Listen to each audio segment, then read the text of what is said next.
Hello, I'm Sam Chapman, and I'm here today to talk to you about fitness to drive, so older driver safety assessment using new technologies. So before I talk about that, I'll explain a little bit about who I am and the company for which I represent, which is called the Floow. We have a mission to make mobility safer and smarter for everyone. What we do as a company is we gather information from vehicles in motion in order to understand their risk as they move. We do this all over the world using a whole range of different mechanisms to gather and collate information about vehicle movements from black boxes, OBD devices, in-car electronics, smartphones. And we do this for a whole range of partners, some of the logos of which you can see below. And you'll notice in there's a large number of insurance partners. There's also automotive firms, and there's also government agencies for which we also work for related to autonomous vehicles and various other studies related to using data to understand traffic and mobility better, and in particular, safety. So what this does is it gives us a background of information that we can pick up from these devices as they move. And we can see that information in terms of providing a view for where vehicles move around.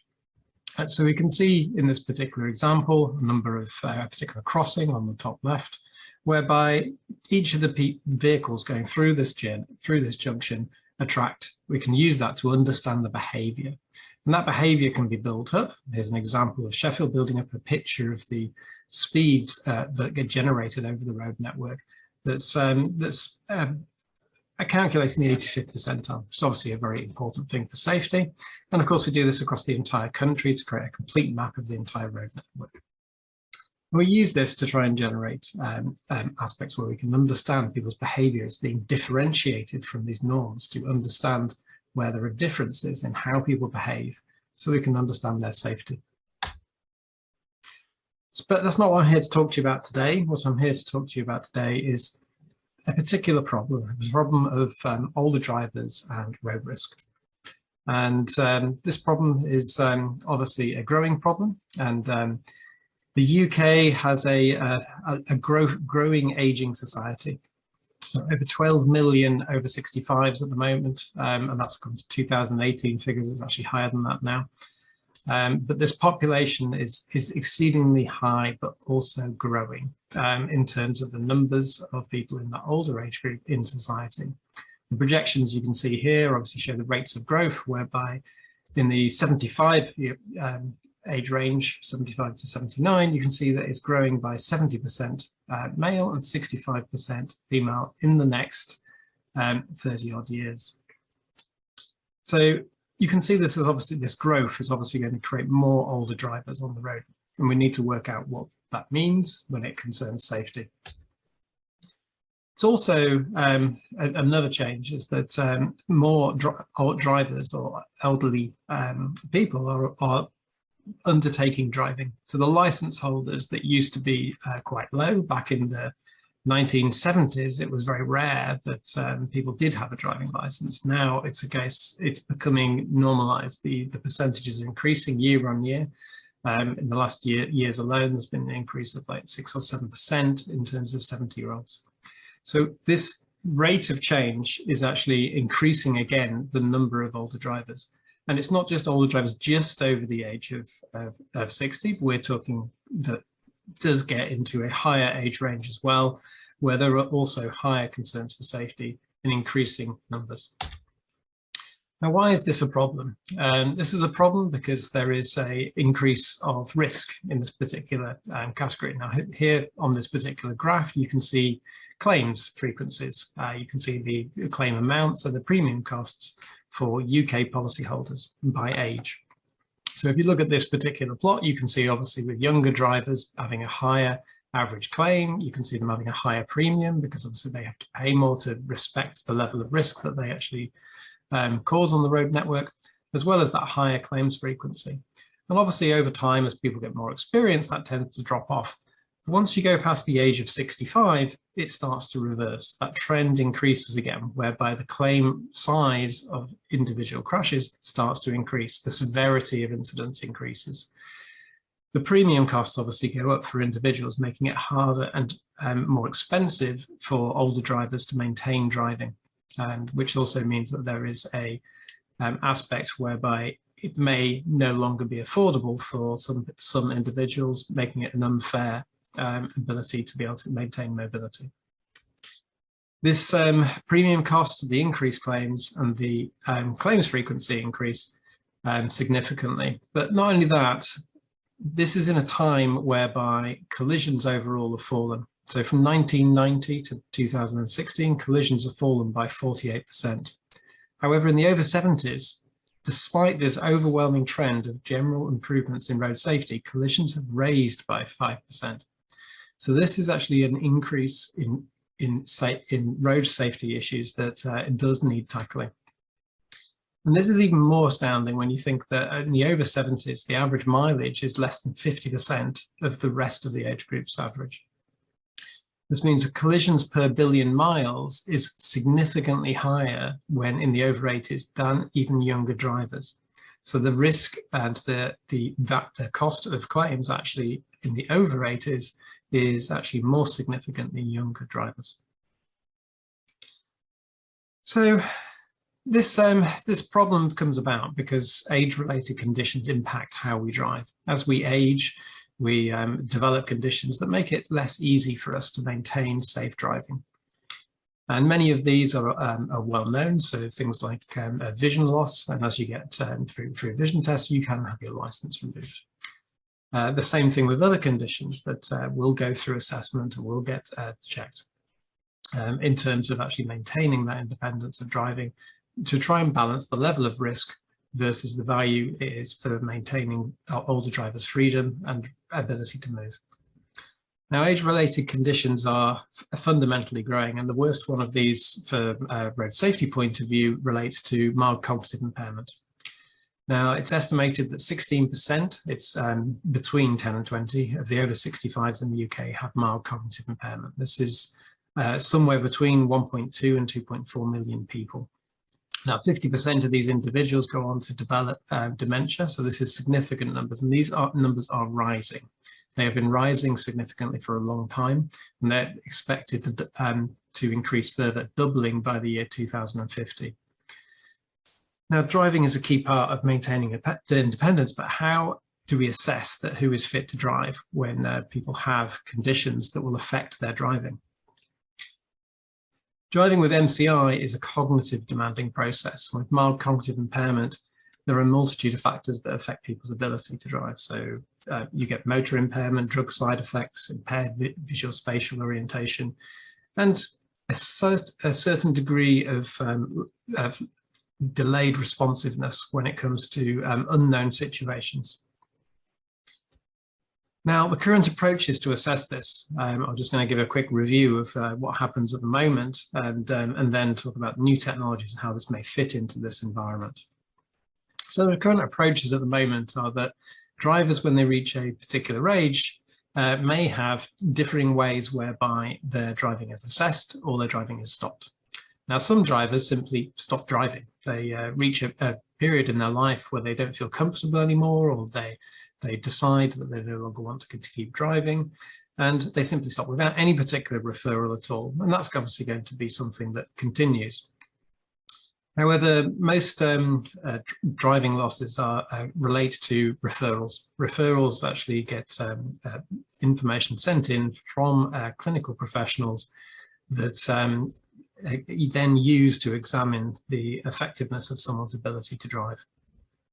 Now, these take place in national memory clinics for MCI, whereby, unfortunately, not all of these memory clinics have access to neuropsychologists, which means that testing only takes place enabling a diagnosis in not all memory clinic centres, meaning many people are not actually referred at all. And none of these are examined driving whatsoever. So clinicians are trying to make a judgment on someone's safety to drive based upon a clinical diagnosis only. And that diagnosis at the moment is effectively catching 47% of people. Self-referral, some drivers or those with strong family carer support refer themselves into assessments to prove their ability to continue driving and maintain safety and freedom on the road. Now, these particular routes through clinical referral and self-referral go into an assessment process whereby clinicians, or in self-referral, there is a declaration of what the concerns are that may reflect around that driving. Now, these go into an assessment process whereby some individuals are assessed purely on the medical information that is received and their license is immediately revoked. Others go on through a driving assessment. Now, this is a single day test at a remote location in an unfamiliar car, which for older drivers is often stressful, it's often problematic, and it's often not a familiar environment in which they would be driving, so therefore not necessarily a good representation of their skills. It's also on a single day, which with many conditions which come and go in terms of severity, this may not capture things perfectly. And through these testing process, licenses are either revoked or they're retained. What's an urgent need, however, is to develop better tools to better understand this fitness to drive, to aid diagnosis and ongoing monitoring for early stages of neurodegenerative disease. And the real issue for this comes from the fact that clinicians do not wish to take away people's freedom to drive. Many clinicians, entire departments of clinicians will have 0 referrals, as where others will actually put everyone through assessment. So there's very different practices that do occur within the medical profession for how they would treat people with differing aspects of neurodegenerative disease. So new technology can help, but how? And this is obviously what I'm going to talk to you about today, is our efforts to look at this. So using the technology that we're taking from telematics, from traditional road insurance policies that are used particularly in younger drivers and professional drivers, allows tracking of journeys and understanding of degrees of risk related to the behaviour of those vehicles when in motion. They capture information second by second as the vehicles move and provide feedback to end individuals. Now, these technologies have been designed to capture particular sorts of issues when related to road risk. So things like distraction, using mobile phones when driving, obviously can be detected if there's technology embedded within the phone. Whether you're driving at a suitable speed, whether you're driving aggressively with smooth driving, or you're being very cautious and aware of the threats ahead, slowing in good time rather than suddenly, jerkily. Driving when tired, or driving in very dangerous conditions, or driving at unusual times of the day, which actually all leads to an increase of risk. Now, these are used in insurance policies to assign people a level of policy cost related to their level of risk, encouraging people to adopt behaviours that lead to better road safety. Now, these technologies, however, are not suited for older drivers. Older drivers adapt their behaviour as they get older. What they do is they tend to slow down, they take things more cautiously, they may travel only at certain times of the day, which they find less threatening, they may only go in certain areas of the road network whereby there is very clear road markings, very clear passageway either side, not narrow roads, not areas that are seen to be threatening. And this leads to a differing of behaviour, and that differing of behaviour cannot be spotted using traditional telematics. So for this, we need new factors to spot the types of behaviour, the types of ability to adapt your behaviour to maintain safety. And if you can understand those adaptations that individuals make, people can be understood to see how they're adapting and supported in that adaptation so that they can actually become better and safer drivers. It can also be used to understand and almost fingerprint the driver to try and say your characteristics of risk are such. And this can help clinicians, it can help assessment processes, and this is actually what we're trying to investigate.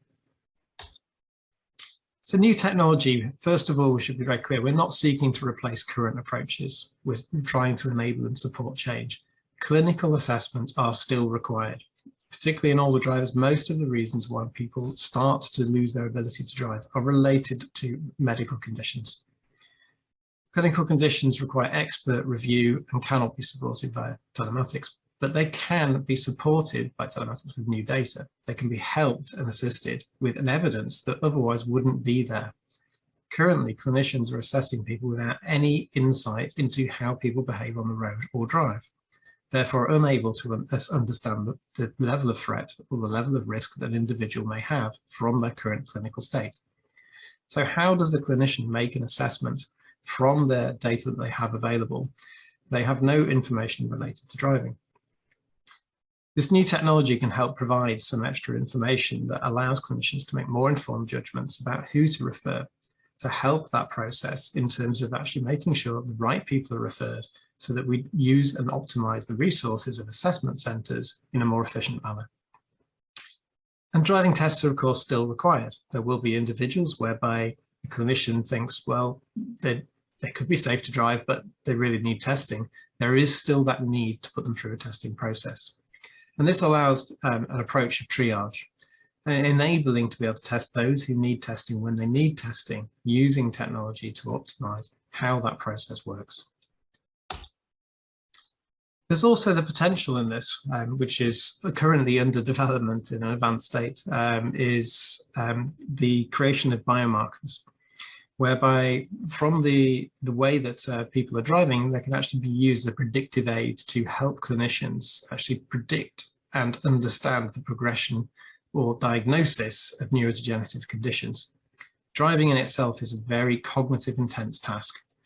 People have reaction times that are different, and they have different aspects of how they relate when driving, and the characteristic differences between their behaviors can be examined in aid and an additional aid in clinical diagnosis.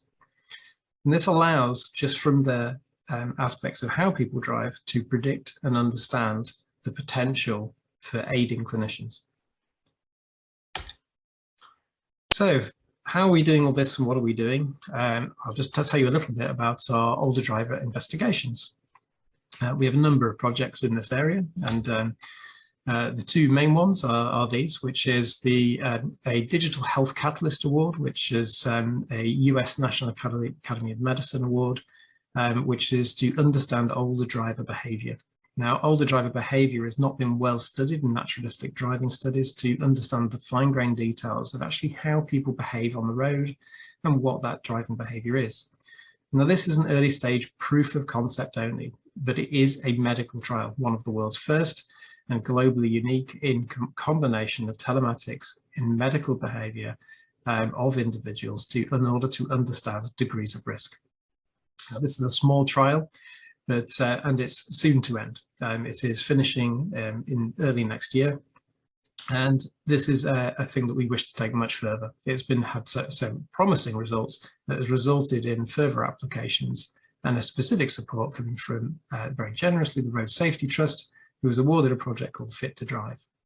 Now, this was announced yesterday in a press release, so you may be hearing this the first time now. It's one of 8 projects awarded by the UK's Road Safety Trust in 2021.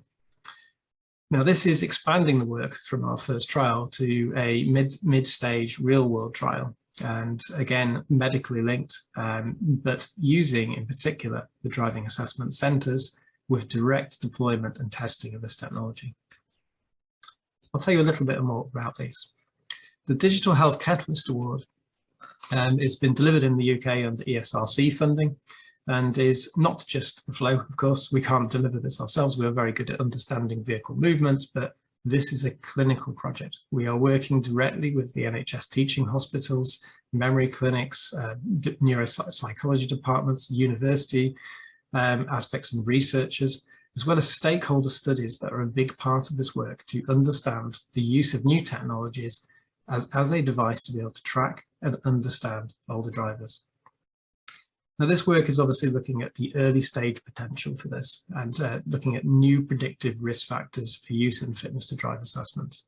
Now, this is very promising work at the moment in terms of actually providing insights that have not previously been known about older drivers and how to actually understand their safety.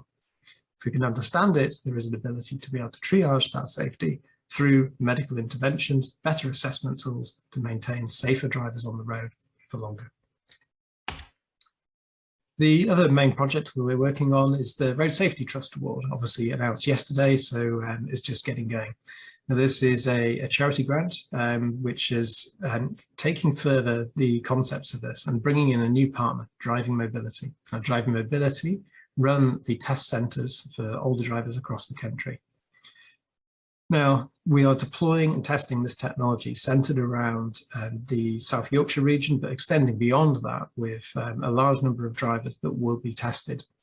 And we'll be testing this in terms of the tracking of their movements to understand how these can be used in practice to augment and improve driver assessment testing. So fitness to driving testing with real-world improvements for neurodegenerative conditions. Now, obviously, many conditions are tested by Driving Mobility, not just neurodegenerative. These technologies should have an impact across wider aspects than just neurodegenerative conditions, but we are trying to focus specifically in that area because it is the area of greatest concern when it comes to non-simplified diagnosis, when it comes to understanding degrees of risk related to a hard to classify and diagnose condition. And this is obviously a grey area whereby there's a degree of risk left on the road that shouldn't be, and there's also people that may have their licenses removed that unnecessarily. So it is somewhere we can improve, definitely, road safety through better understanding.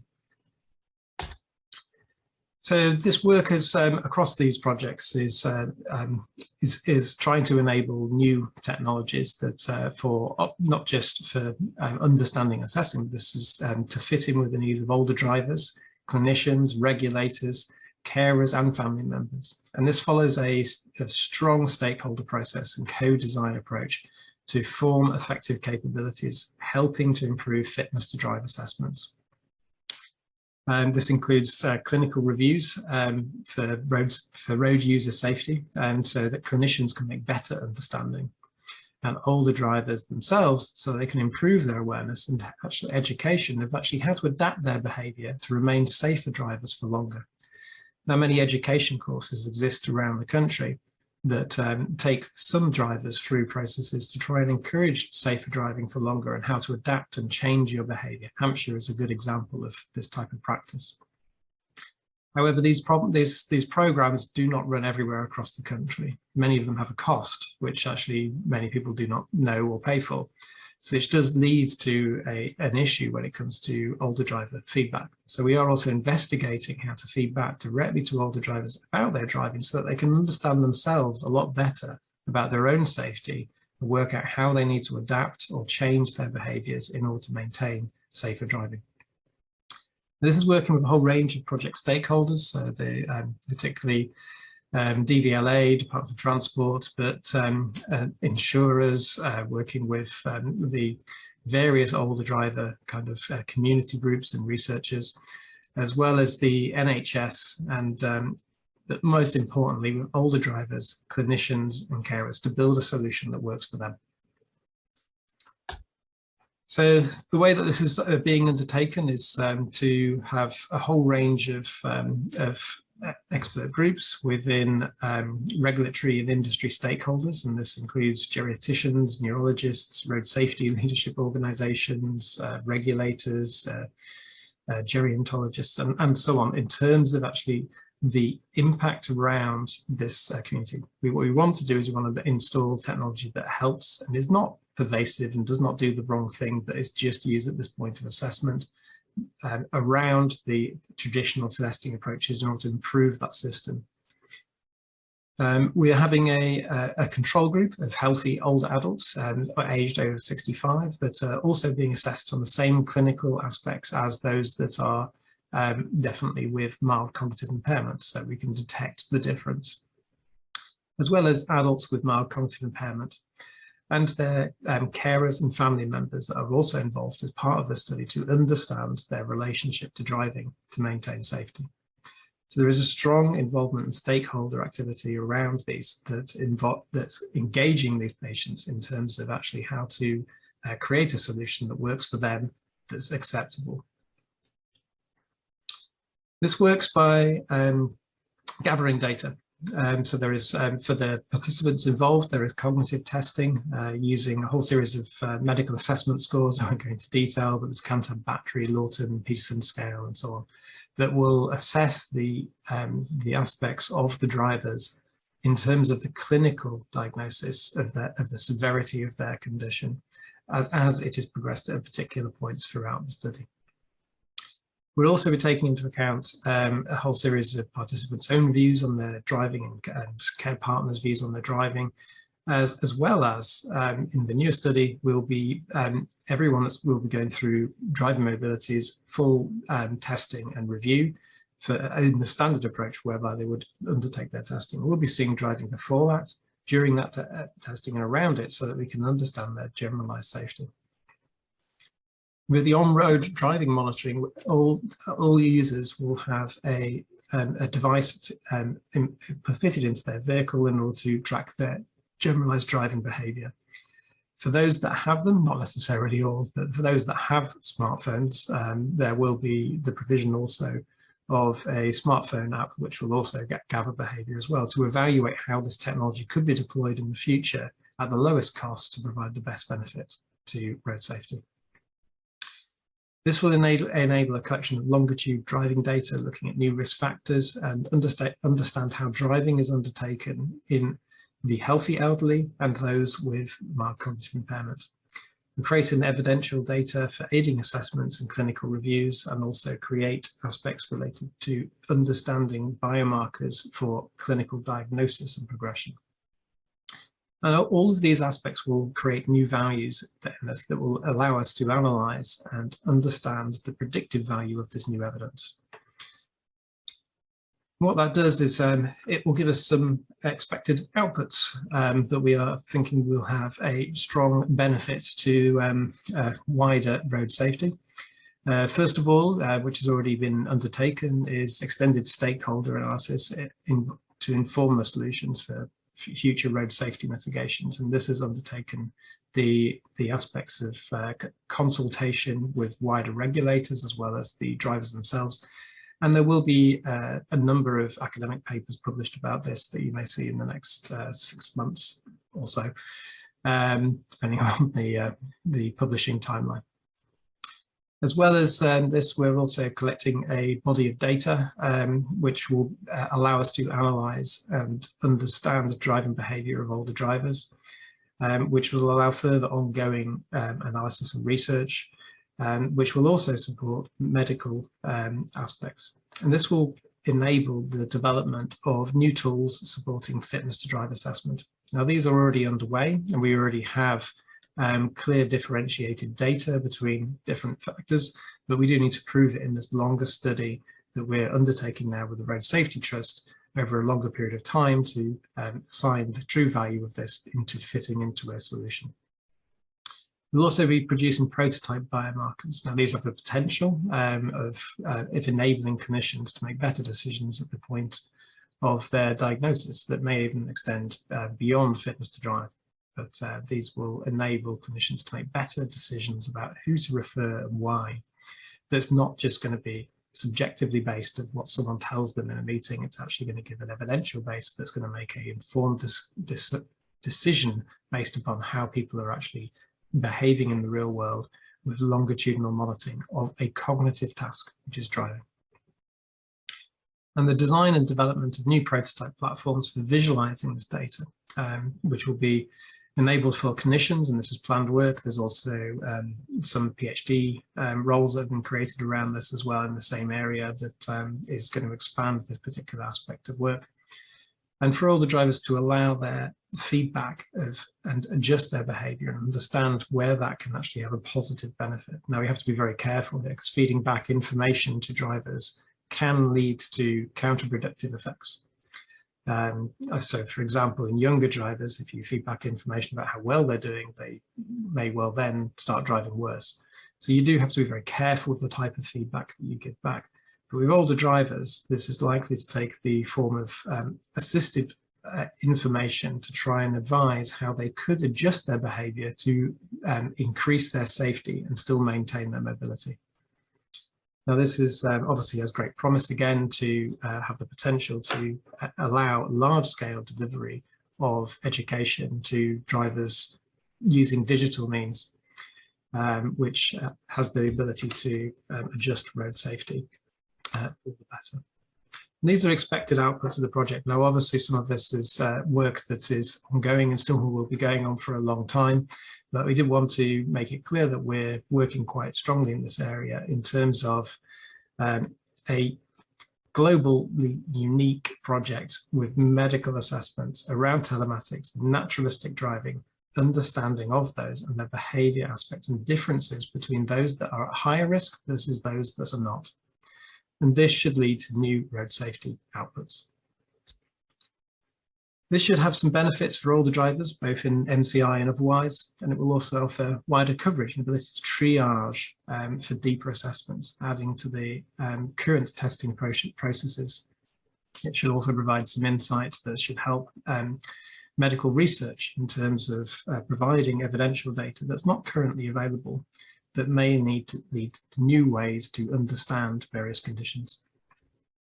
It will also help clinicians, neurologists, old age psychologists, geriatricians, GPs, health professionals, occupational therapists, and various other roles throughout the NHS in terms of optimizing the approach for actually how safety is assessed or how clinicians are actually understood.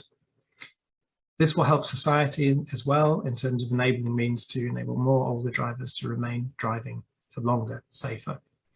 And society at large, improving quality of life for people with MCI and their carers, and giving clear insights of when is the right moment for them to consider stopping driving or not, but using evidence to do so, which makes it a clearer and less contentious issue than it is currently in many older drivers.